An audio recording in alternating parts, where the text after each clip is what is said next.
Yol qəza hadisəsi köhnə Ələt-Astara magistralının 213-cü kilometrində Lənkəran rayonunun Bürcəli kəndi ərazisində qeydə alınıb.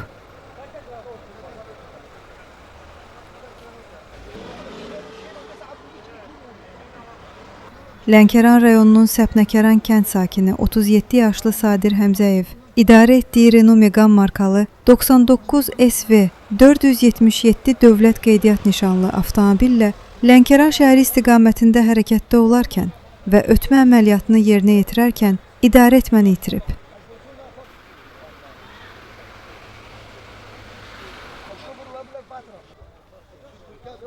Bu zaman avtomobil magistraldan çıxaraq yol kənarındakı iri gövdəli ağaca çırpılıb. Qəza nəticəsində sürücü və avtomobildə sərnişin qismində olan nəqliyyat vasitəsinin sahibi, eləcə də sürücünün yaxın dostu, həmkəndlisi 41 yaşlı Nail Ağayev ətrafdakıların köməyi ilə Lənkəran rayon mərkəzi xəstəxanasının təcili yardım şöbəsinə hospitalizasiya olunublar. Buna baxmayaraq, Nail Ağayevin həyatını xilas etmək mümkün olmayıb. O yolda ölüb.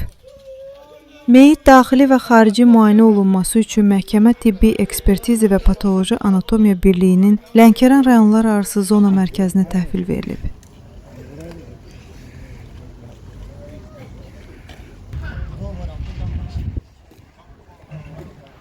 Onu da qeyd edək ki, sözü gedən magistralda qəza baş verən ərazidə daha bir yol qəzası olub. Belə ki, hərəkətdə olan VAZ 2107 markalı avtomobil hadisə yerində yolu əks istiqamətə keçmək istəyən piyada Lənkəran rayonunun Yuxarı Nüvədi kənd sakini 41 yaşlı Sərraf Ağayevi vurub. Müxtəlif dərəcəli bədən xəsarətləri alan piyada xəstəxanaya çatdırılıb. Hər iki faktla bağlı araşdırma aparılır.